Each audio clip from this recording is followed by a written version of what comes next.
à tous, sur le nouvel épisode du podcast Data Watch, qui est déjà le septième. Bonjour Axel. Salut Bertrand. Pour rappel, ceux qui ne me connaissent pas, je suis Bertrand Fabre et je suis data ingénieur freelance. J'ai commencé en data il y a, 13 ans actuellement. Je suis passé par, plusieurs outils en passant de du Excel, du Power BI, du SAS pour faire du SQL dedans, sur, du Spark, Python et cetera. Mais là, je mange pas mal de SQL. Et donc là, j'ai commencé en freelance il y a pas très longtemps, toujours sur du SQL. Bah, moi, c'est Axel Mauroy. Je suis data ing depuis plus de 5 ans maintenant. Ça fait 1 an et demi que je suis chez Sphere et là plutôt sur des thématiques purement cloud, Google pour le coup. Mmh. Et bah, là, j'en suis à mon troisième ou quatrième client. Donc, commence un peu à avoir différentes manières de fonctionner, etc. C'est intéressant. Ce que j'aime bien dans le poste de consultant aussi. Ouais, Donc voilà. merci Axel. Et donc aujourd'hui, les sujets qu'on va aborder, on va parler de la sortie de la version 1 de Polars, on va parler de smart data, on va parler aussi de la gestion du cycle de vie des données, avec une modélisation en Data Vault, sur Snowflake. C'est un article qui va être chargé. On va parler aussi d'un nouveau plugin, de BigQuery sur, Jupyter Lab et pour finir, on va parler de gestion logique des données.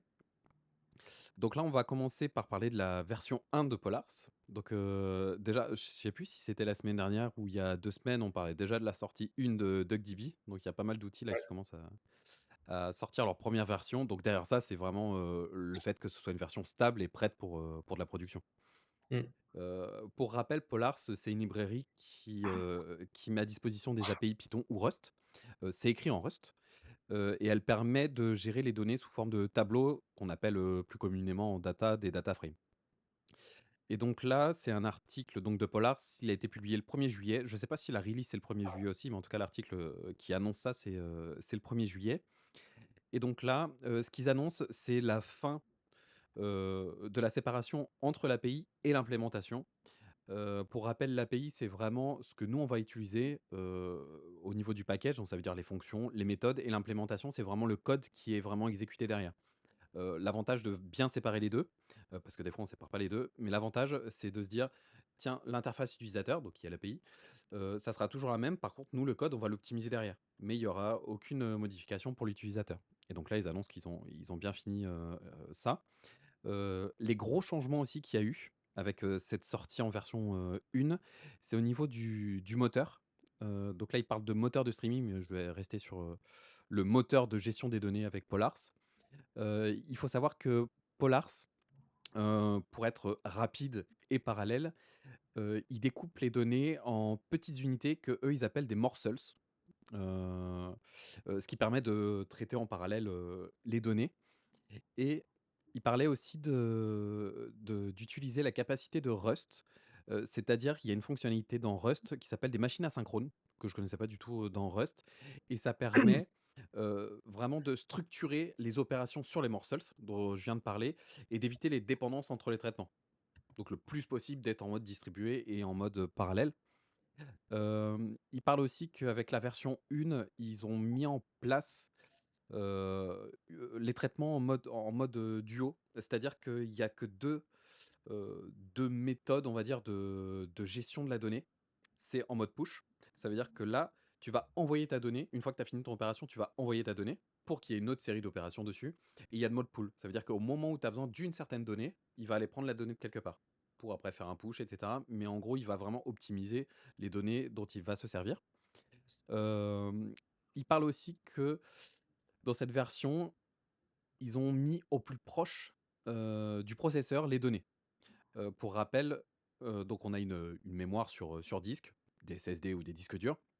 Les SSD sont un peu plus rapides que les disques durs. Après, il y a une mémoire RAM.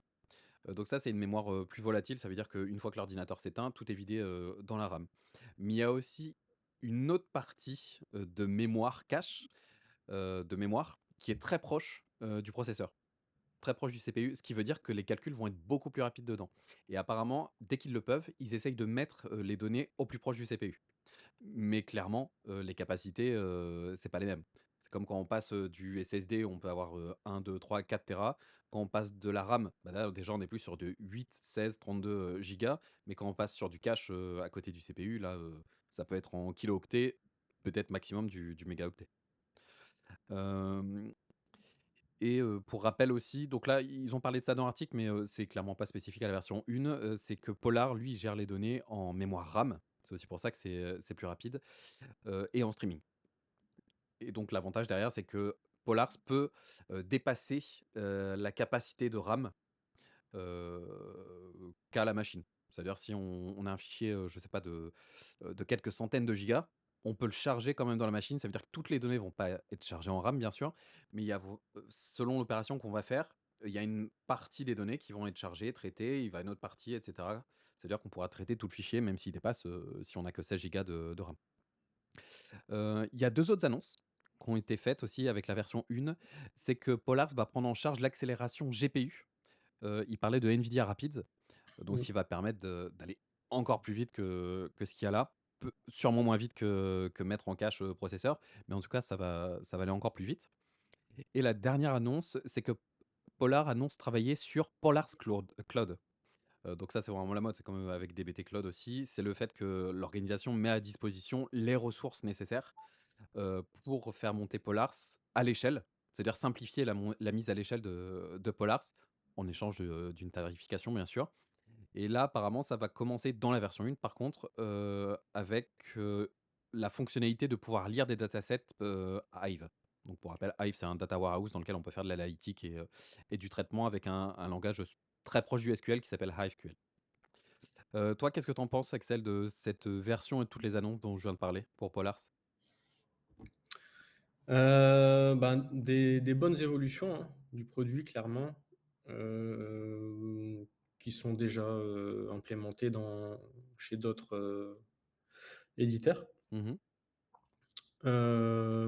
Après, quand j'ai préparé l'article sur le plugin, Jupyter sur BigQuery, Mmh. en fait, je vois que BigQuery maintenant a ses propres data frames, BigQuery data frame, Mmh. tu vois? Donc c'est toujours le jeu, tu sais, bah, je développe un produit Ouais. avec mon équipe, on sort quelque chose de vraiment bien Mmh mh. et il y a un gros matou à côté qui qui sort, bon, un produit, peut-être pas équivalent dans le sens où c'est peut-être moins opti, hein, Mmh. mais où du coup, ben, les entreprises qui sont chez le provider, vont peut-être se dire, pourquoi pas prendre, du coup, directement l'outil que me propose le provider, pour éviter de m'éparpiller sur, 40 outils. Parce que c'est Ouais. un peu aussi, ça le challenge, d'un data engineer, c'est de pas, exploser sa stack sur 40 outils. Mmh. Sinon après ça devient imbuvable, même pour le run ou les passations de connaissances. Donc oui, Polar, très bon outil, mais après c'est un comme je disais, c'est un peu toujours le même problème, est-ce que ça va résister, aux lois du marché Mmh. et au désir d'essentialiser sa stack, de Ouais. pas partir dans tous les sens? Puis quid aussi de leur interface cloud? J'ai pas testé pour le coup et je j'ai même pas vu de vidéo sur ça. Est-ce que l'environnement est plaisant? Est-ce qu'il est friendly? Mmh. Pas. Et l'accélération GPU, ouais, beaucoup de produits aussi utilisent ça. Dernièrement, j'ai installé un Vertex AI OK. qui propose aussi, l'accélération GPU. Mmh. Bon, ça triple le prix, mais Mais tu vois des gains en performance? je sais pas, c'est pas moi qui l'utilise. Ah, OK. C'est, côté data science, Mmh. l'utilisation. Hem, ouais, du coup, je sais pas trop, j'ai con entre guillemets, «j'ai confiance en Polars, en Mmh. l'outil». Par contre, dans le déploiement au niveau pro, tu vois? Est-ce que, quand tu prends tous les avantages et les inconvénients, ah, Mmh. je sais pas. Qu'est-ce que tu en penses toi? Heu, Effectivement, je te rejoins sur le fait de s'éparpiller dans les différents outils. Mmh Pour les passations, clairement, moi, j'avais déjà connu ça chez un client où il y avait pas complètement une stack imposée. C'est-à-dire que tu pouvais avoir des équipes, qui ont du Spark, Mmh. qui travaillent sur, par exemple, Jenkins pour ordonnancer, même si à la base, c'est pas fait pour ça, c'est juste pour faire la CI/CD, mais on utilisait aussi Jenkins pour faire de l'ordonnancement, l'exécution de nos jobs. Et il y avait Ouais, d'autres équipes, qui utilisaient du Talend. Il y avait une autre équipe qui utilisait, que du SQL avec, du Airflow. Enfin, ça pouvait partir, vraiment dans tous les sens. chacun sa tambouille, quoi. Ouais, c'est ça, et ça pouvait poser problème quand il y avait des équipes qui fusionnaient ou quand il y avait une passation de job comme tu Mmh, en parlais. mmh, C'est vrai que ça peut être, compliqué. Après, le fait qu'il y ait une alternative open source, là je parle pas de Polars Cloud, qui a été annoncé, mais vraiment le fait qu'on puisse utiliser la bibliothèque. Je trouve ça bien quand même pour pas devenir trop dépendant des plateformes. Parce que ça aussi, mmh. c'est un problème. Le fait que tout le monde voudrait avoir ses outils au même endroit, ça facilite tout ça. Par contre, ça fait qu'on est de plus en plus dépendant d'une plateforme. Donc, à voir où on met le curseur entre, Ouais. dépendance et passation, enfin facilité en passation Mmh. et en gestion du run. Mais en tout cas, moi, je trouve ça bien, clairement, le fait qu'on ait un outil comme ça et qui, Ouais, ouais, ouais, est performant. c'est sûr. Après sur le côté vendor lock, donc en français la être captif d'un d'un produit. Ouais. Pour moi, quand tu es sur un cloud provider, heu, tu es très vite captif, en fait, tu vois? Donc Mmh. après ne serait-ce qu'1 ou 2 ans de dev sur un cloud provider, la captivité pour moi, elle est très tu peux pas faire de retour en arrière, facilement, quoi. Ah, clairement Et pas. mê et même, ce dont on parlait avec, Gaël la dernière fois, Ouais. c'est que même un produit comme Snowflake, qui est provider agnostique, bah, tu es quand même vendor lock sur, Mmh. Snowflake. Donc, effectivement, tu peux aller sur, Azure, Google Cloud, AWS, Mmh. mais toujours sur une couche Snowflake. Ouais, je vois. Donc, pour moi,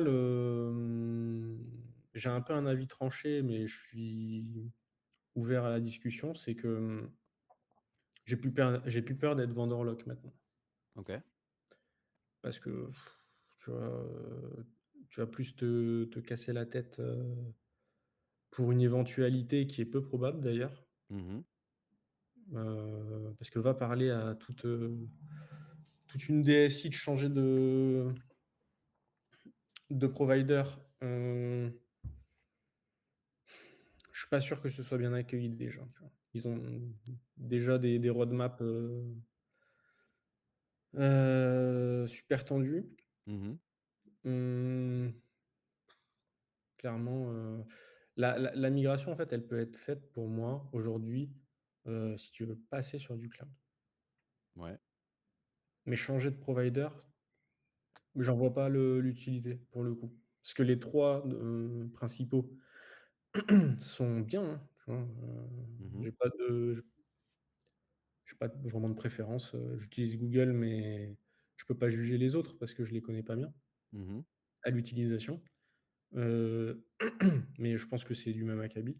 Heu, donc en fait, aujourd'hui, tu vas aller vers le cloud, hem, mais, point final. Tu vas pas migrer, d'un on-premise à un autre on-premise et tu vas pas migrer d'un cloud à un autre cloud, pour moi. Tu vois? C'est très, très, très rare. Après effectivement, le vendor lock, hem, il faut pas non plus, se dire, c'est open bar, on ouvre tout, tu vois?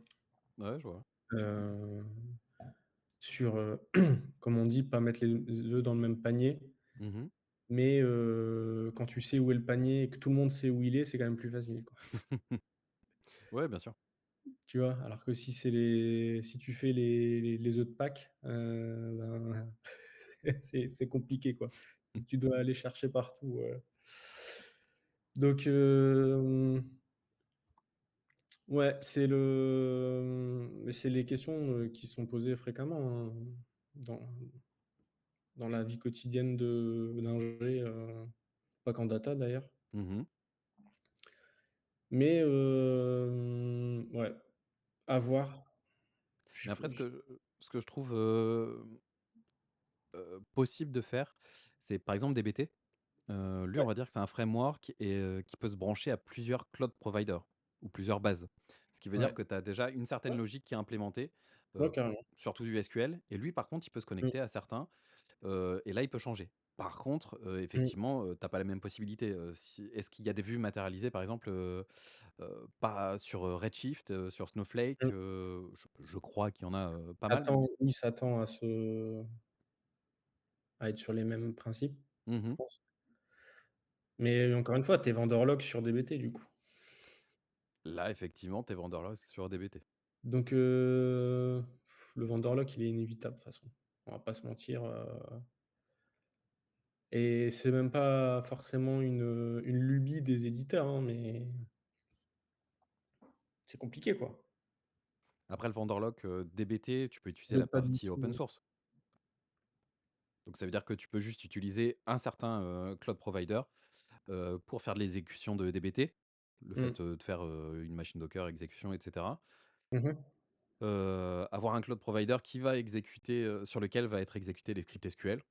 Donc à la limite, ça, tu peux même en avoir 2 différents. Même si c'est pas, recommandé, mais tu peux. Avoir deux cloud providers différents? Ouais, tu peux avoir un cloud Ouais, provider ça qui existe. où tu vas avoir, qui va avoir les ressources pour exécuter, ton Docker, DBT Mmh. et qui lui va interroger, un data warehouse dans un autre, cloud provider. Ouais, clairement, mais ça existe, hein, beaucoup de grosses entreprises, sont multi-cloud. Mmh. Historiquement ou parce qu'ils avaient des ressources, qui avaient pas exactement les mêmes, appétences, on va dire, Mmh. sur un cloud ou un autre. Hem, mais ouais, pour le coup, si tu choisis DBT, ben, tu vas orienter ton dev, sur la méthode DBT, sur le framework DBT, Ouais. Ouais, bien sûr. tu vois? Hem, donc quelque part, tu es toujours obligé de prendre, mais c'est comme si tu développes en Python, bah, tu es loqué sur Python. Pourtant, tu vois, c'est open source, c'est un langage, c'est pas Mmh. un éditeur, donc tu as forcément des dépendances, effectivement. Bien sûr. Et bien, merci Axel. Ouais, Et je t'en prie. et donc là, on va parler de la smart data? Tu as lu un article à ce propos? Ouais, alors j'ai pas le prénom, c'est Andrea? madame Andrea Ben Saïd.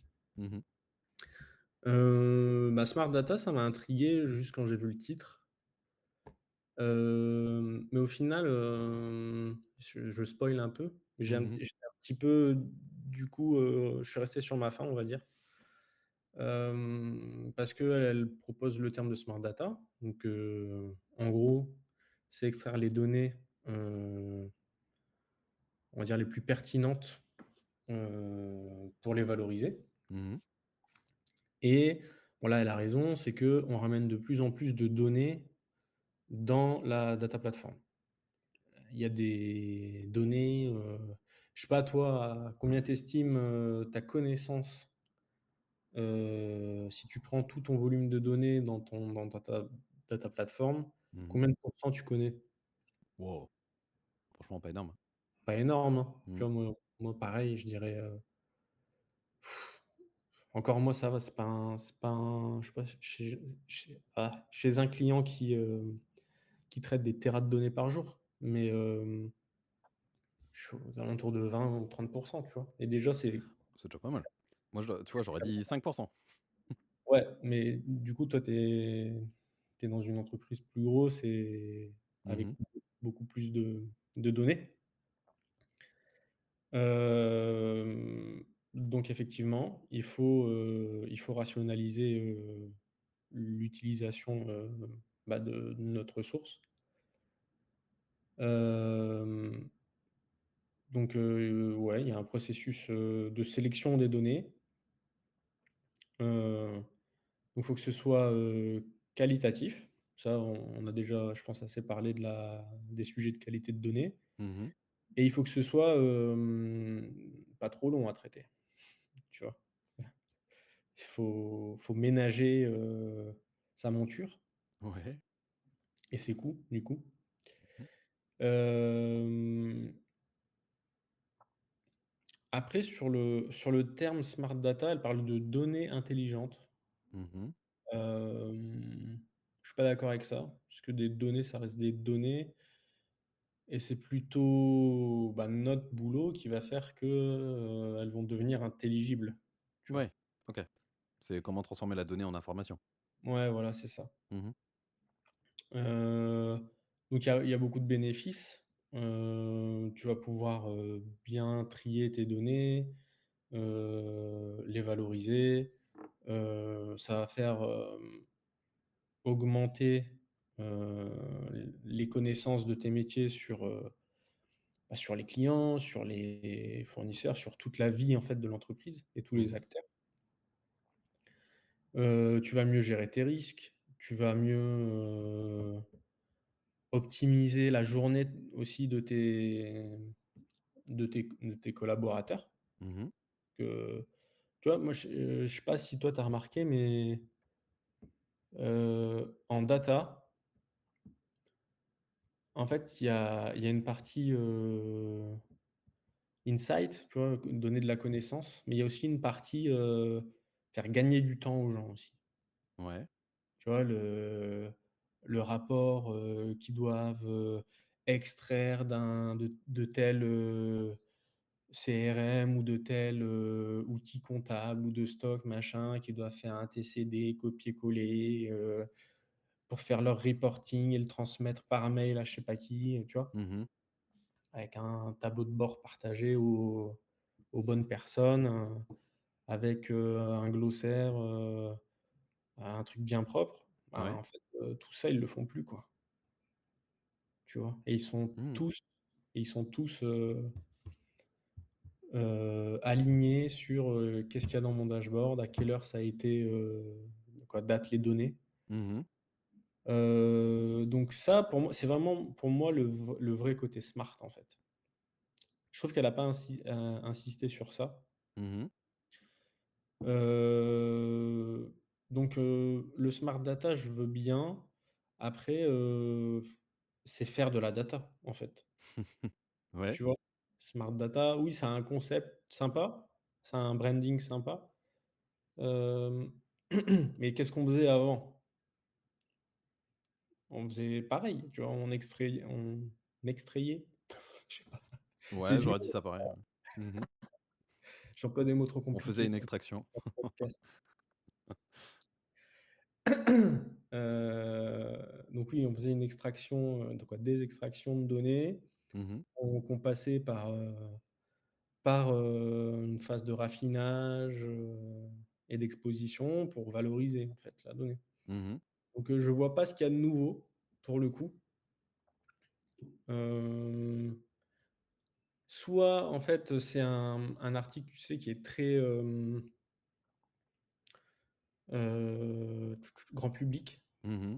tu vois? Et là, ben, c'est totalement OK,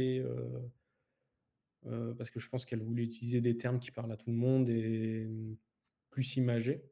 OK. Après, tu vois, pour nous, je pense que ça devient vite, tu vois pas trop où on veut en venir et puis tu dis: «Bah, c'est de la data, quoi». Tu vois? Et elle sous-entendait pas dans l'article, le fait que des fois on amenait de la data pour amener de la data? Heu, J'en vois dans chaque entreprise dans laquelle je travaille. Des fois Mmh. on amène la data juste pour l'amener. On enrichit pour dire, il y a quelques éléments en plus, mais Ouais, sans mais avoir une vraie valeur à la fin, une vraie exploitation à la fin. bah, du coup, c'est pas clairement dit, OK. Si elle avait clairement dit, «J'expose le trop de dashboards qui sont pas regardés», Mmh. là je dis: «OK». Mais je l'ai pas vu, tu OK. vois? Donc, elle parle pas du tout de ça, mais ça peut être, un réel, c'est une vérité, Mmh. quoi, ça peut l'être en tout cas. De en fait, surexposer de la donnée, tu sais, les gens, ils regardent pas de la donnée toute la journée. Mmh. Clairement. Le décideur, il a pas besoin de regarder de la donnée, 3 heures par jour, pour décider. Mmh.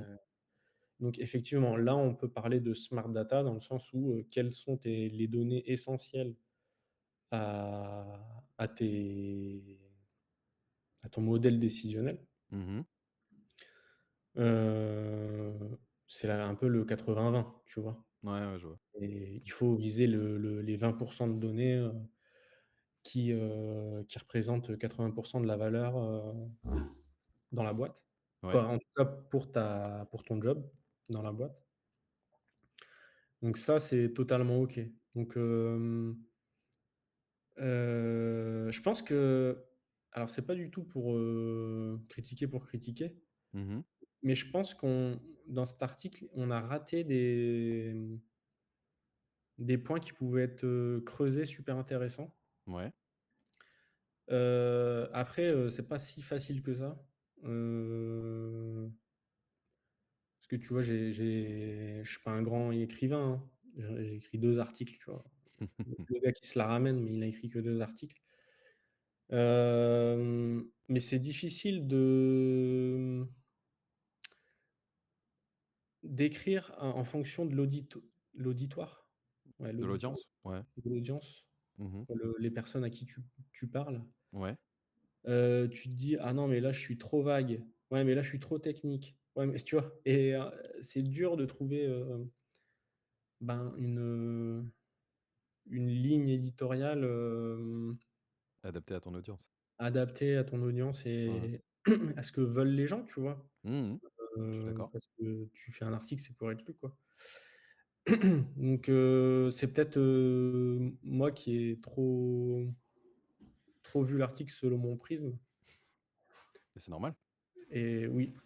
Et c'est du coup le retour que je donne avec mon prisme Mmh. et qui peut être, différent, selon la maturité, du sujet, pour chacun, quoi. Ouais, je vois très bien. Et de toute Mmh. façon, il faut cibler son audience, pour pouvoir Mmh. s'adapter à ce que Exactement. l'on cible. Mmh.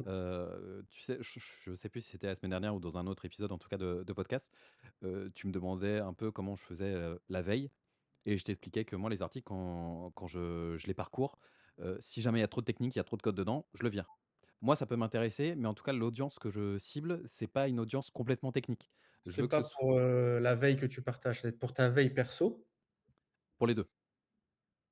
Pour la veille perso, moi, Non, je mais ce que fais tu dis, c'est trop technique. Tu vas pas ouais. le partager dans ta veille, celle Mmh. que tu Ah exposes. oui, c'est ça. Ouais, ouais, Par contre, tu peux le lire tranquillement pour toi, c'est ça. mmh. C'est pour ça qu'il y a vraiment une différence, ma cible, mon audience, c'est pas moi. Pas C'est complètement moi, en ça. tout cas. Ouais, c'est ça.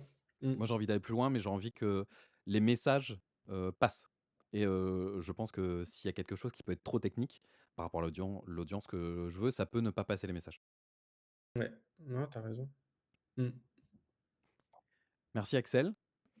On va passer sur le troisième article. Donc là, on va parler de gestion du cycle de vie des données, avec les Data Vault, sur Snowflake. Donc c'est un article de Patrick Cuba et qui a été publié le 25 juin.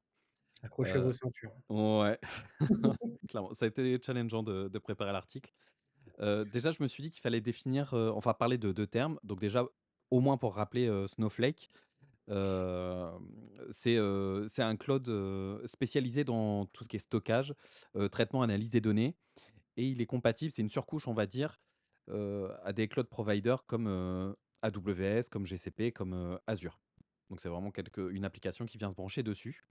Et le terme de data vault, donc là, je t'en parlais tout à l'heure, c'est un terme que je connaissais pas, une modélisation, que je connaissais pas. Donc, j'ai appris, la théorie juste avant de faire l'épisode. Donc là, je vais vous restituer, ce que j'ai compris par rapport à ça. Datavault, c'est, une méthode, de modélisation des données, qui est plutôt adaptée sur les data warehouse, sur les data lakes, et qui se veut flexible, évolutive et surtout historisée. C'est une des grandes forces, de cette méthode-là. Hem Et dans cette méthode-là de modélisation, globalement, il y a 3 types de tables. Il y a une table, qui sont, des tables qui sont les hubs. Donc dans les hubs, de ce que j'ai compris, c'est qu'on va simplement lister, les identifiants, métiers. Je prendrai l'exemple des clients. Donc on va juste lister les identifiants clients avec éventuellement des métadatas pour dire à quel moment est-ce qu'on a inséré ces données-là, par exemple. Il y a des tables de type links. Donc les links, ce sont des tables qui font des relations entre différentes hubs. Donc ça veut dire, par exemple, là, on a un hubs avec la liste des, identifiants clients, on a un autre avec celle des identifiants de commande et la table links va dire, pour tel client, il y a eu telle commande. Avec des métadatas toujours, à côté et la dernière, c'est les tables de type satellites. Dedans, c'est clairement là où il va y avoir, toute l'information. Pour dire pour tel client, tel identifiant client qu'on a dans un hubs d'une autre table, ce client-là, il s'appelle comme ça, il habite à telle adresse, c'est, telle date de naissance et surtout, dans cette table-là, les données vont être historisées. C'est-à-dire que pour cet identifiant-là, avec ces données-là, il y a une validité entre une certaine date de début et une certaine date de fin. Et donc s'il y a une date de fin, ça veut potentiellement dire aussi qu'il y a une deuxième ligne pour ce client-là, mais avec une date, de début, soit la date de fin précédente ou soit +1, et cetera. Et c'est comme ça qu'on va historiser les données. Donc ça, c'est ce que j'ai compris au niveau de la méthodologie de DataVault et dans cet article-là, donc c'est Patrick, heu, il s'intéresse particulièrement au cycle de vie.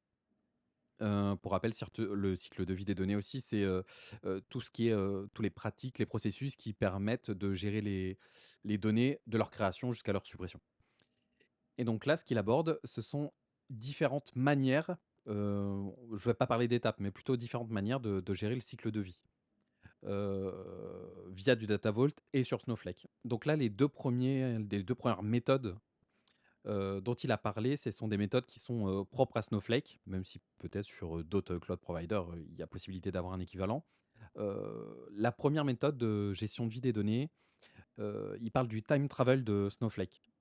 Le time travel, ça permet de revenir à un état antérieur d'une donnée. Donc si jamais elle a été supprimée ou qu'il y a une version, un changement, sur cette donnée-là, on peut revenir, heu, jusqu'à 90 jours avant sa modification. Donc ça, c'est une des possibilités qu'on a au niveau de la donnée. Il parle aussi du fail safe. Le fail safe, ça intervient plutôt après, la date, de validité, on va dire, du time travel. Comme je disais, c'est 90 jours maximum. Là, ça intervient après les 90 jours, enfin juste après et qui laisse un potentiel de 7 jours de récupération des données, en contactant le support de Snowflake. C'est-à-dire qu'on peut pas nous-mêmes, dire, «Tiens, j'active le fail safe juste pour gratter 7 jours». Il faut vraiment contacter encore le support pour débloquer ça et par contre, si on n'utilise pas ça, après la donnée est supprimée. Il parle aussi d'archiver les données. Hem, Quand il parle d'archivage, c'est-à-dire qu'on utilise souvent dans l'analytique des données chaudes, pour faire l'agrégation. Mais potentiellement, il y a des données, qui sont là depuis, 9 ans, enfin 8 ans, 9 ans, ou des données qu'on n'utilise pas très souvent. On sait qu'on fait, une agrégation une fois par an. Peut-être que, les stocker sur un stockage chaud, qui a un certain prix, c'est pas adapté et peut-être que ça pourrait être intéressant de déplacer ces données-là dans un stockage, qu'on peut dire froid. Après il y a d'autres possibilités, mais en tout cas on va parler de ces 2 là, dans un stockage de type froid qui coûtera moins cher et on dit: «On veut accéder à la donnée juste, 1 fois par an» et donc ce qui permet de faire des économies sur, le stockage. Sur le cycle de vie de la donnée, il y a aussi la partie suppression, tout simplement. Le fait de supprimer physiquement et définitivement la donnée. Et il donnait en exemple, ou c'est moi qui l'ai rajouté, je sais plus, c'est pour se conformer au droit à l'oubli, par exemple. Je sais plus si c'est, je sais plus combien de temps c'est le droit à l'oubli. C'est pas 2 2 ans, ans? je Ouais, mmh. 2 ans. Ça veut dire qu'au-delà de 2 ans, normalement la donnée, on doit vraiment la supprimer. Et il y a une autre, partie dans le cycle de vie, c'est la partie rétention. Donc, la rétention, c'est pas vraiment une méthodologie, mais c'est plus une politique, qui va dire, «Moi, cette donnée-là, ce type de données-là, particulièrement, je souhaite, la conserver un certain nombre d'années ou un certain temps, avant qu'elle soit archivée, donc déplacée vers un autre, stockage ou soit supprimée». Donc ça, c'était les différentes, méthodes ou politiques dont il parlait et là, pour faire, le rapprochement avec, le data vault, Patrick, lui, il explique que, donc les tables satellites, donc qui enregistrent tous les changements, apportés aux données, donc pour reprendre, l'explication, pour un client, il y a une certaine adresse de telle date à telle date et ensuite il a une autre adresse. Donc il y a une deuxième ligne. Grâce à cette, méthodologie en data vault, ça permet de mieux gérer les données en fonction de l'âge de la donnée. On peut dire, bah, là, on a vu que cette première ligne-là, elle dépassait, la politique de rétention des données, qui a été mise en place dans l'entreprise et donc qu'est-ce qu'on fait? Donc là, on peut mettre en place, assez facilement grâce aux tables satellites, la politique. C'est-à-dire, on supprime la donnée tout simplement parce qu'on n'en a plus besoin ou dans ce cas-là, on l'archive, pour gagner au niveau des coûts. Il parle aussi, il propose plutôt, de pouvoir séparer, toujours dans des tables satellites, les données spécifiquement personnelles, donc qui permettent d'identifier quelqu'un, des données qui sont, non identifiantes, pour mieux gérer la donnée. Parce que peut-être que même si comment dire? Heu, le client a fait la demande, d'être supprimé, peut-être qu'il y a certaines informations, dont on pourrait avoir besoin, mais qui permettent pas d'être attaché à un certain client. Juste d'un point Heu, de vue analytique c'est ça, pour tes exactement, agrégats, en fait. c'est ça. Ouais. Donc ce qui pourrait permettre de mieux gérer les données, de mieux gérer les suppressions, les archivages et cetera. Parce que dans ce cas-là, tu archives pas la donnée qui permet pas d'identifier, le client, mais qui a donné des informations analytiques. Mais, tout ce qui est lié au client, bah, là, dans ce cas-là, tu peux la supprimer. Donc, j'ai trouvé que c'était une très bonne idée, cette partie-là. Hem et pour finir, donc là, c'était un peu plus complexe encore, pour moi. Patrick, il parle de 2 technologies. La 2e, je ne sais pas si c'est spécifiquement sur Snowflake, j'ai pas noté, mais il parle en tout cas de Snowflake Steams, qui est une application qui permet de faire, change data capture. Donc ça Mmh. veut dire qu'il permet de c'est une application qui permet de suivre toutes les modifications qui ont été faites, sur les tables. Et il parle aussi des tables Extended Tracking Satellite. Hem, lui, ça permet de suivre. Alors c'est pour ça que j'ai eu du mal à bien comprendre les 2. Ça permet d'enregistrer, l'état des changements sur une donnée, donc de manière historisée. Heu, pour dire, de ce que j'ai retenu, c'est que par exemple, tu as un client, il a changé d'adresse. Donc là, ça veut dire que le 1er, le Snowflake Steams, il va suivre le fait qu'on ait mis à jour cette donnée-là et potentiellement si la mise à jour, c'est la suppression des données du client, pour moi, le Snowflake Steams, va se charger, donc de capturer ça, le fait qu'il y ait une suppression et de le répandre. C'est ce que j'ai lu, dans l'article. En tout cas, c'est cette application qui va permettre de répandre cette donnée-là. Mais par contre, les tables, Extended Tracking Satellite, elle, elle va sauvegarder ce qui a été fait.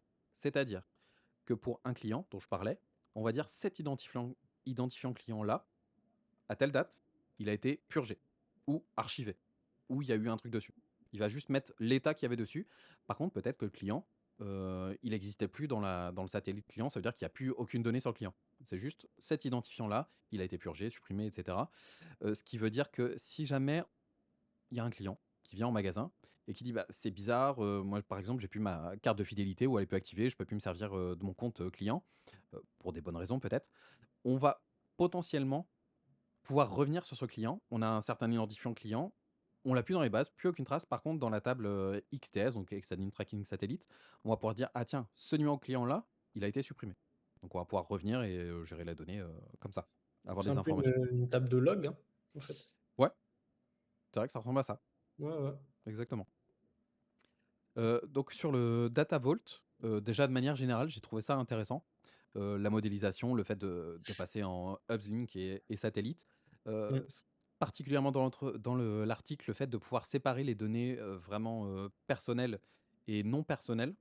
J'ai trouvé ça, pas mal aussi et le fait de gérer, hem, les tables comme je viens de l'exposer avec des états. Pour dire: «On a pu la donner parce que ça a été purgé pour une certaine raison, RGPD ou pas, Mmh. mais on sait qu'il y a eu un événement sur cette donnée-là» et l'événement qu'il y a eu, c'est effectivement une suppression. Et toi, tu en penses quoi justement de ces technos, le data vault, et le change data capture et en plus des tables qui permettent de suivre les états de la donnée? Bah, le data vault, j'ai eu une phase, bah, quand j'ai écrit l'article sur le slowly changing dimension, Ouais. je fais un peu d'auto-promo, mais c'est parce que c'est lié au sujet Mmh mh. et que j'avais vu un peu toutes les différentes, méthodes de modélisation. Ouais. Donc, moi, j'ai toujours utilisé Kimball. Donc, Ralph Kimball, c'est on va dire un expert en modélisation OK. qui a écrit un livre, il y a un truc avec Tool dedans, Tool je sais plus, je Mmh pensais mh. l'avoir, mais je l'ai plus. OK. Kit Tool Development ou Kit Tool je sais plus. OK. De toute façon, vous tapez Ralph Ça va. Kimball, Kimba2L, Mmh mh. vous allez trouver le livre, c'est l'incontournable un peu de la modélisation en data. Mmh mh. Perso, dans toutes mes missions, c'était ça. Heu, Peut-être que, vous allez pas, on va dire, faire le lien avec Kimball, mais vous faites peut-être du Kimball sans le savoir, en fait. OK. D'accord. Si vous avez des tables de dimension, des tables de faits, des tables d'agrégats, c'est du Kimball. OK. Bah, on oppose souvent le modèle en flocon et le modèle, en étoile. Mmh mh. Voilà, donc il y a Kimball et Inmon, donc je crois que c'est Bill Inmon. Mmh mh.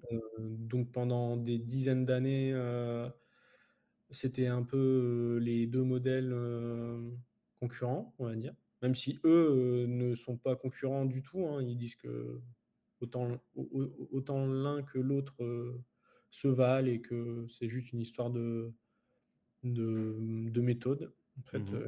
il y a pas vraiment de plus-value à utiliser l'une ou l'autre, les 2 fonctionnent. Et dans les années 2000 ou 2005 peut-être?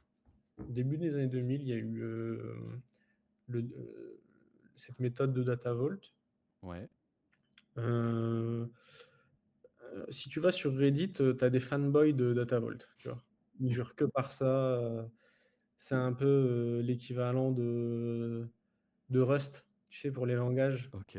Mmh mh. où ils jurent que par Rust et puis, ils vouent un culte un peu, et puis la majorité des gens disent: «Bah, calmez-vous, détendez-vous un peu, on peut faire autrement aussi, hein». Mmh mh. Donc moi, je reconnais la plus-value de Data Vault. J'aimerais vraiment bien l'utiliser. Ce Mmh dont mh. on parlait un peu tout à l'heure, avoir une mission Data Vault pour voir vraiment ce que ça a dans le ventre. Mmh mh. Heu, donc j'ai compris assez rapidement comment ça fonctionnait. Heu, Juste pas d'expérience, pas de retour, d'expérience à donner. Hem, Après tu parlais des Steams. Mmh mh. Si j'ai bien compris, ça fait du CDC, Ouais. Change Data Capture, équivalent du append only peut-être? Côté BigQuery qui enregistre toute la vie, on va dire, des faits. Mmh mh. Même si bon, les faits, je pense pas qu'ils appellent ça des faits, dans la méthode Data Vault. Mais dans les tables satellites, ils ont un terme pour, tous les enregistrements, J'ai pas vu. tu pas vu? Ouais, Non, ça me dit rien. on va dire les records quoi, comme, Ouais, un c'est terme ça. générique. Je pense pas qu'ils aient de terme spécifique, à voir. Hem, donc ouais, logique, c'est fait et c'est déjà fait et à faire. Mmh mh. Hem Et après la table de log, la extended, un peu compliqué le nom, je trouve. Tracking satellite? Ouais. Tracking satellite, ouais. Mmh. Hem, j'ai l'impression que c'est, pareil que les quand tu fais du transactionnel, par exemple, dans Teradata, l'étape d'audit. Mmh. Donc C'est tiens, clairement pour faire de l'audit derrière aussi. Ouais, ouais. ouais, c'est ça. Donc mais du coup, tu fais plus trop de est-ce que ça me perd un peu, est-ce que tu fais du transactionnel ou de l'OLAP? Ou de l'analytique, du coup? Bah, après, Ou est-ce qu'ils veulent le meilleur des 2 mondes? Je sais pas, c'est vrai que j'ai pas regardé sur le Data Vault. Est-ce que le satellite, ça peut être, soit table de fait, soit table d'agrégat, enfin l'équivalent en tout cas, table d'agrégat? Bonne question. bah, est-ce que tu fais de l'agrégat sur ce type de données-là? Pour moi, là, tu es vraiment à la granularité, extrême, hein. Mmh. Bah, après le but c'est toujours, d'utiliser pour moi, les données pour faire des agrégats, pour faire après des tableaux de bord, des suivis, et prendre des décisions. Hem, Ben, tu vois, le cas d'usage dont tu parlais, ouais. le client, qui dit: «Mais si en 2012, j'ai acheté ma cuisine, dans Mmh. votre magasin», hem, tu vas est-ce qu'on va faire des tableaux de bord sur des tables comme ça? Parce qu'il y a une volumétrie de dingue, Mmh. tu vois? Non, c'est pour ça qu'on parle aussi de d'archivage. Ouais. Je pense pas qu'il y aura ça. Parce que potentiellement pour faire de l'agrégation là-dessus, donc ça veut dire éventuellement pour tel client, tel chiffre d'affaires, une segmentation client, il peut y avoir plusieurs Mmh. possibilités, mais ça c'est valable pour 1 an, max 2 ans, En fait, tu vas avoir ta table d'agrégat, qui potentiellement va remonter à 10 ans, hein. De toute façon, on s'en fiche, max, il ouais. y a pas de données, il y a pas de données personnelles dans les tables d'agrégat. Mmh. Donc effectivement, ça, tu peux avoir autant de profondeur que tu veux, c'est pas très volumineux au final, des tables Mmh. d'agrégat. Après, que ton client, untel a acheté sa cuisine en 2012, heu, ça sert peut-être à un outil, justement spécifique, Mmh. hem, une application magasin par exemple, qui est branchée à cette, table, extended là. Ouais. Pour retrouver des informations potentiellement effacées, mais donc du coup qui doivent, respecter des règles, que ils doivent être elle doit être silotée cette application pour moi, tu vois? Parce Mmh. que le client, faut pas qu'il soit visible, d'une autre part, Ouais. si avec le droit à l'oubli et cetera, Mmh. et potentiellement, respecter des règles, je sais pas, une décharge, tu sais au niveau RGPD maintenant ils sont assez stricts. Est-ce que c'est pareil aux États-Unis? Parce que c'est peut-être, tu vois, des produits qui sont pas législativement, adaptés partout aussi. Ouais. Je là, Oh, je je regarde, pense mais à je voix vois haute, hein. pas. Je pense à voix haute, je suis peut-être pas pertinent, hein, mais Non, ils disent, là je regardais vite fait qu'il y a pas d'équivalent aussi en Amérique, du RGPD. Donc non, ça doit être différent. OK. Donc ouais, effectivement à voir. Faudrait que je Ouais. creuse aussi sur la partie, tas d'agrégats, pour, Mmh. ce type de modélisation des données. Ouais. Après, tu vois, quand d'un point de vue, purement pour donner un retour, de mon expérience, mais Mmh mh. qui est pas, énorme. Souvent les décideurs, plus de 5 ans, ça les intéresse pas trop, quoi. Mmh. Tu vois? Ils sont souvent sur des trends de 3-5 ans. Ouais. Heu, ouais, peut-être des cas spécifiques, hein,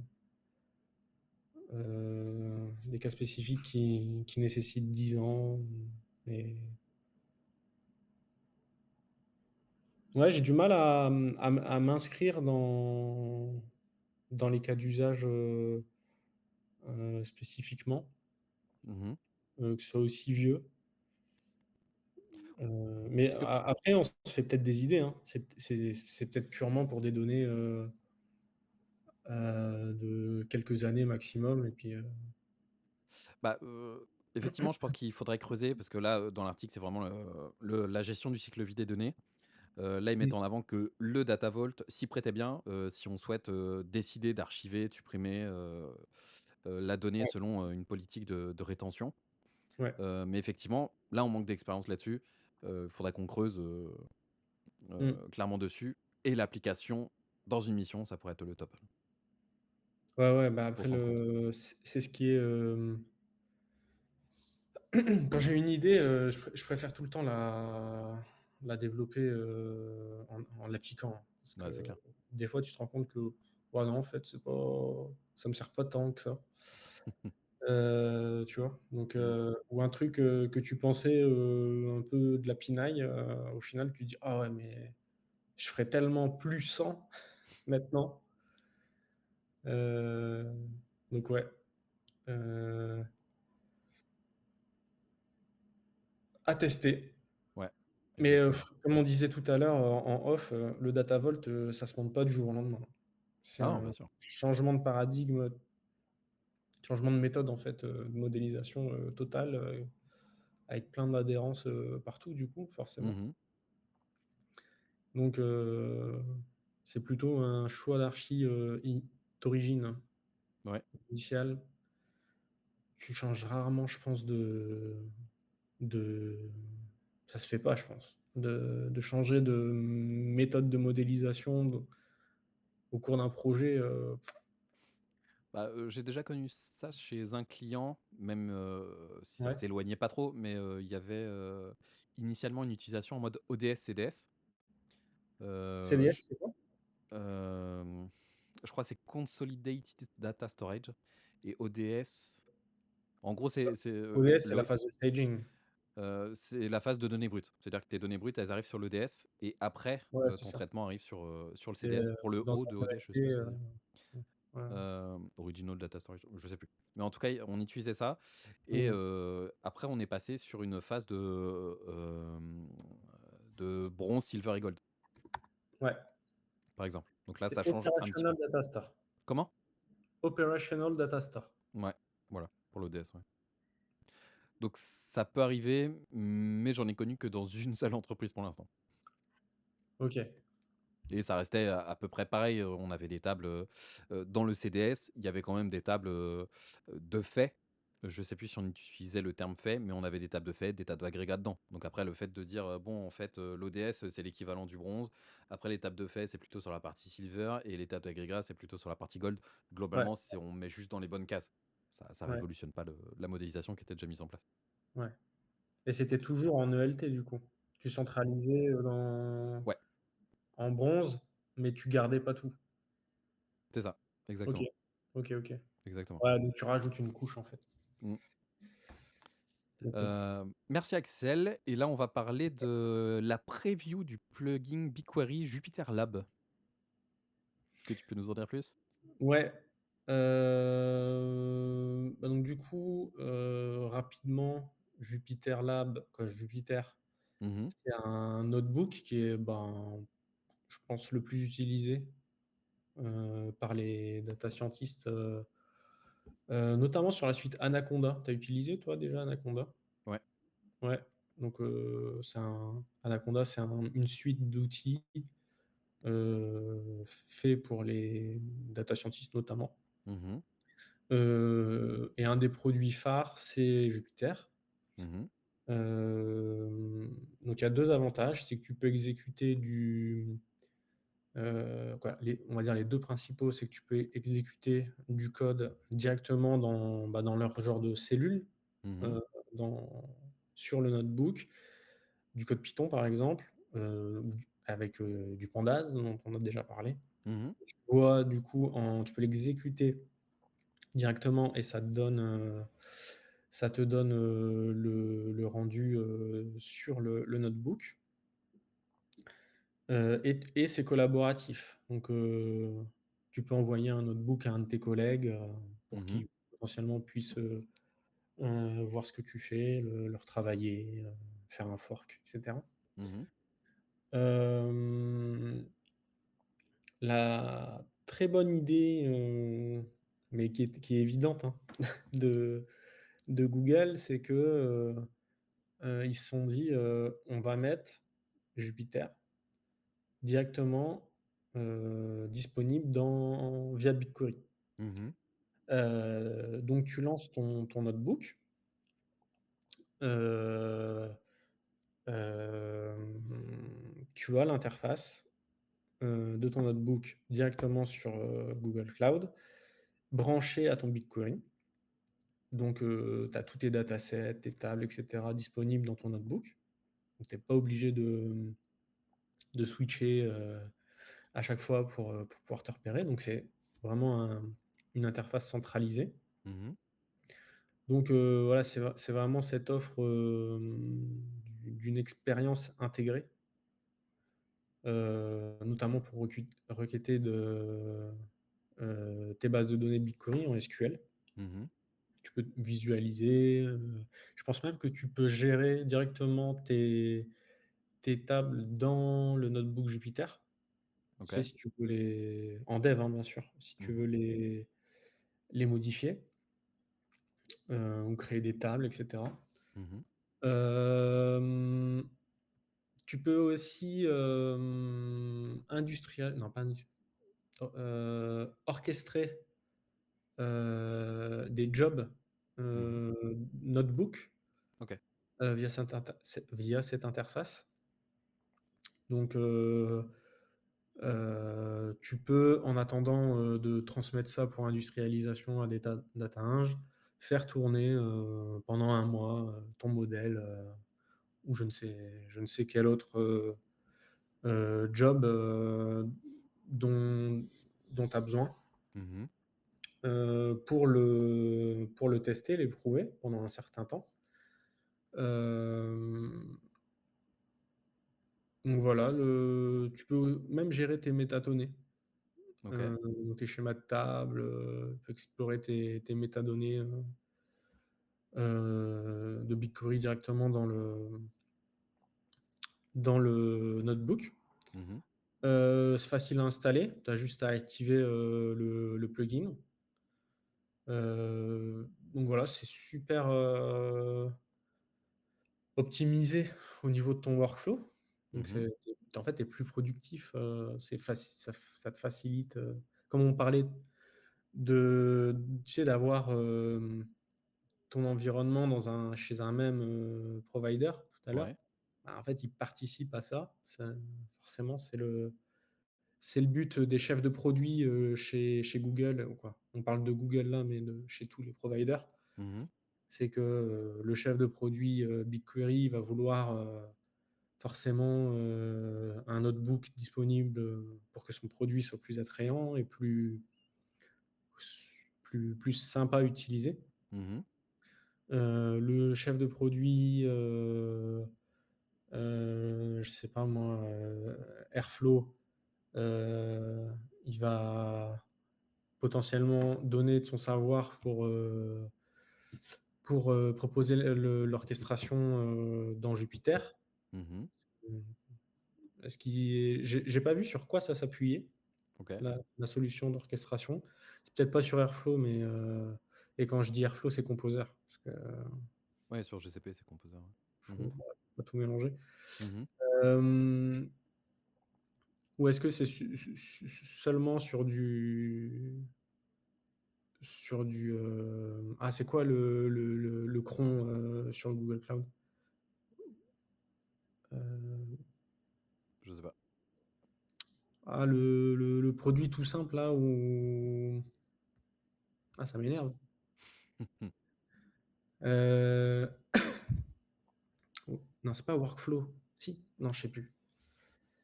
Je sais pas, celui-là.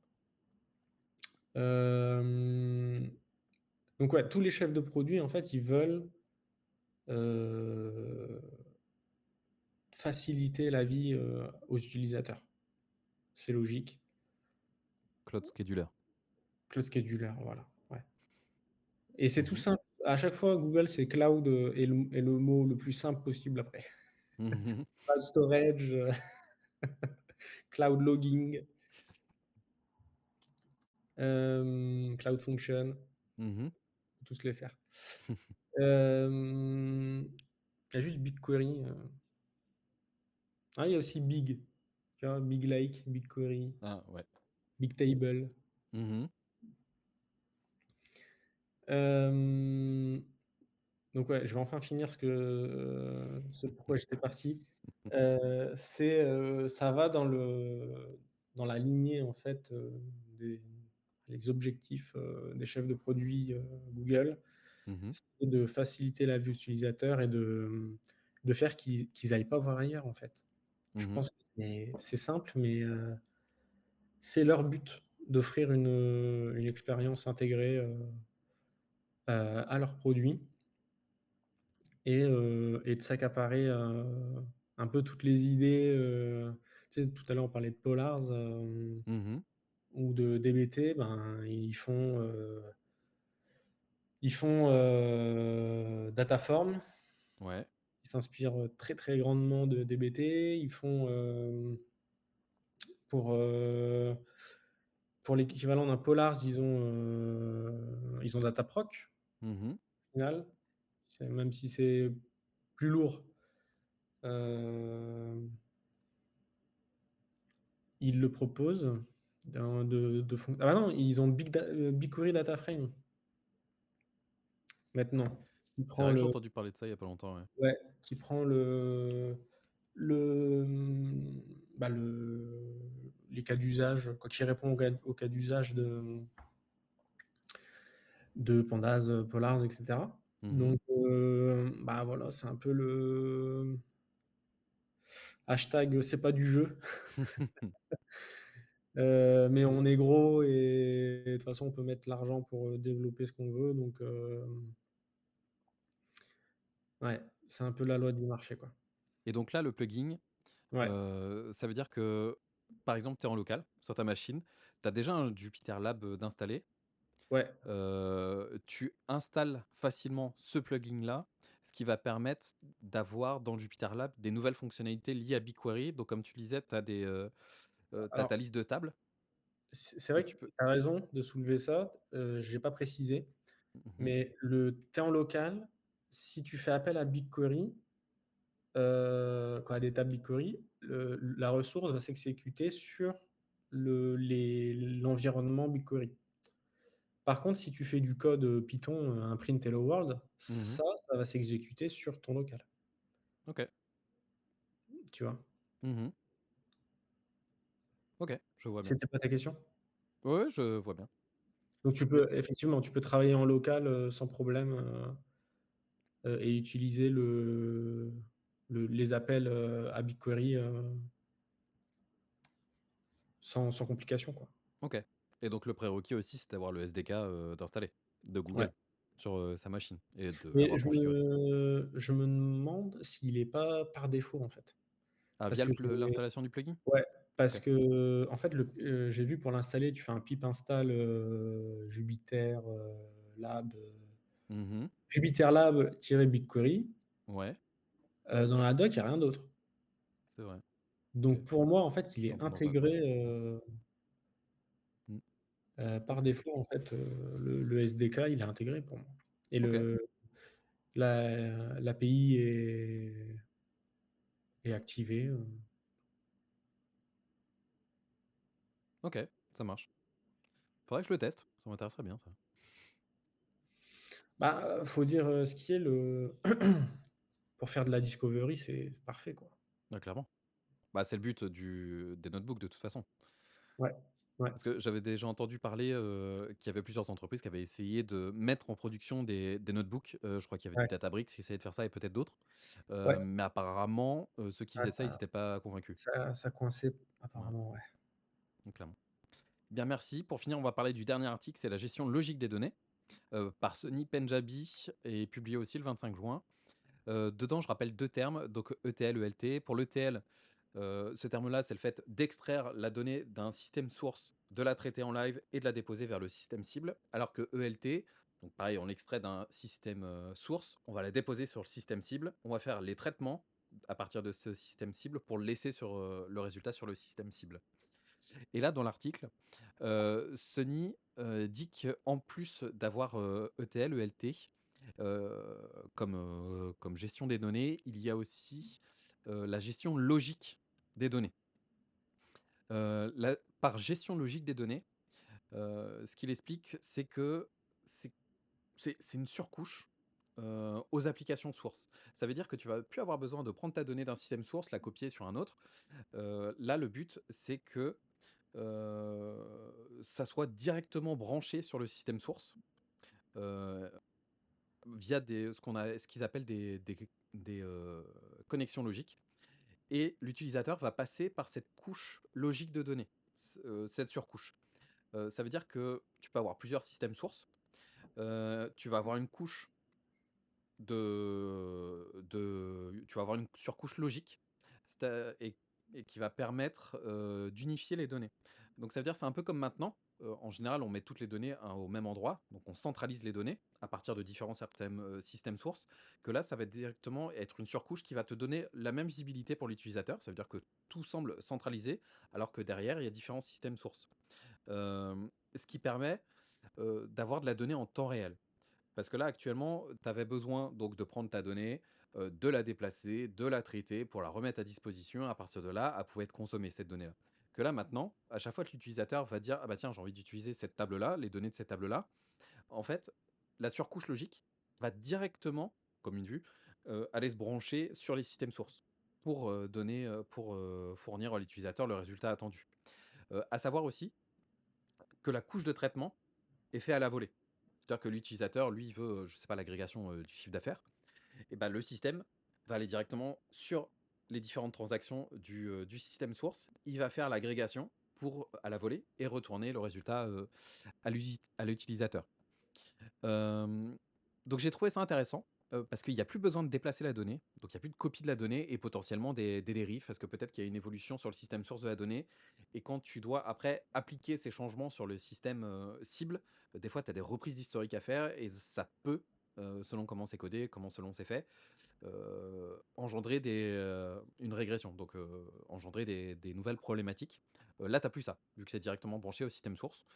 Le fait qu'il y ait une couche d'abstraction au final, pour recentraliser la donnée, c'est toujours dans la même logique que ce qu'on propose maintenant, d'avoir les données de manière unifiée. J'ai trouvé ça intéressant. Heu, mais par contre, heu, c'est une question que je me suis posée. Je me suis dit: «OK, il y a plus besoin de dupliquer la donnée, il y a plus besoin de la déplacer. On a du temps réel, OK». Donc il y a plus besoin d'avoir un trigger qui va détecter le changement, on pourra après le faire passer, comme avec, Kafka ou en mode message. OK, mais ça veut dire qu'on va mettre la charge de travail sur les systèmes sources.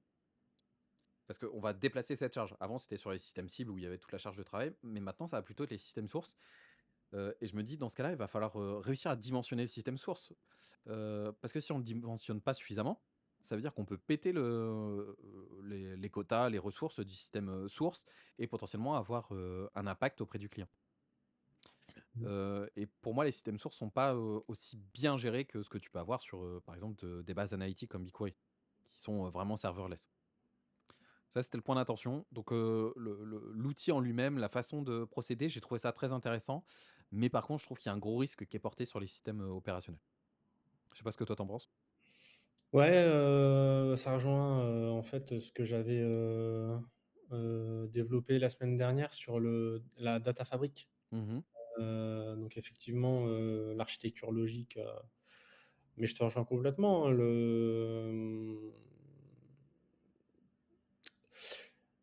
ce que j'aime bien des fois, c'est, quoi, non, tout le temps en fait, Mmh. c'est de pouvoir, challenger mes sources. OK. Hem, Si tu vois que, tu fais, bon, pour ça, il faut bien sûr avoir, un tracking de tes records, quoi, de Mmh. tes faits. Mais si tu vois que, bah, en fait, ta source, elle supprime des données, ou elle en modifie, et qu'après, elle respecte plus des règles de gestion, Effectivement. Mmh. tu vois? Donc, avoir cette vue historique sur, ta data platform en Mmh. physique, ça peut permettre de comprendre le pourquoi du comment. Alors que là, effectivement, tu es dépendant totalement de ta source, tu lui signes un chèque en blanc, en fait, Ouais, ouais, je vois donc bien. S Par exemple, sur le système comptable, si jamais il y a un ouais, système comptable qui est branché là-dessus, normalement, la ouais, comptabilité, tu dois arrêter les chiffres, ça doit plus changer les chiffres à partir d'un certain moment.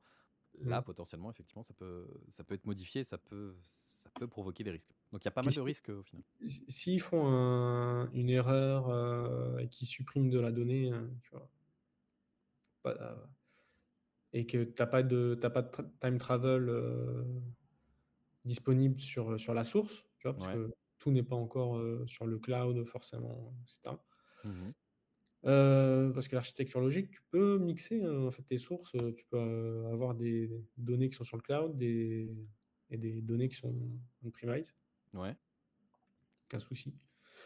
Hem, donc ouais, il y a, croire à, sa source, être dépendant, au niveau de la durabilité des données, tu Mmh. vois? Si c'est effacé chez eux, ben, c'est effacé tout court. Ouais. Hem Et effectivement, tu mets beaucoup de charges de leur côté. Les métadonnées, heu tu vois, ça doit être propre dès la source, Mmh.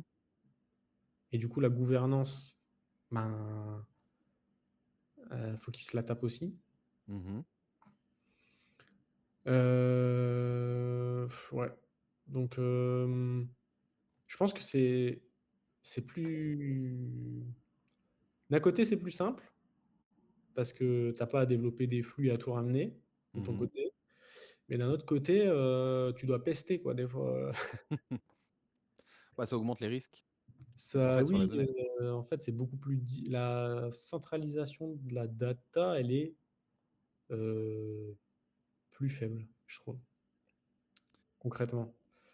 En fait, elle est logique, mais Ouais, c'est elle est physiquement ça. moins à ta main, j'ai Mmh. envie de dire. Elle est moins à ta main. Mmh. Ouais, clairement. Donc ouais, approche intéressante, mais qui peut engendrer pas mal de risques, Ouais. Ouais, puis, clairement. tu dois te sentir un peu dépossédé, de du produit data, en fait, de Bah, l'entreprise. de ce que j'ai compris, Tu as là plus où rapport avec tes sources, en fait. là où ça va se concentrer, c'est surtout, la partie traitement à la volée. Ouais, Donc là, tu vas vraiment te concentrer sur ça. ouais. Eh bien, merci Axel pour tous ces articles. Merci à tous d'écouter, ce podcast. Pour rappel, le podcast est disponible sur plusieurs plateformes, comme YouTube, si vous nous regardez, Spotify et Apple Podcast. Oubliez pas aussi la notation sur les différentes plateformes parce que ça permet aussi au podcast de remonter et d'être diffusé, au plus grand nombre. Et comme d'habitude, si vous avez des questions, pensez aussi à mettre des commentaires, on pourra interagir et communiquer ensemble, via cette, possibilité. Merci encore Axel et puis on se dit à la semaine prochaine. Ouais, merci. À la semaine prochaine. Salut à Salut! tous.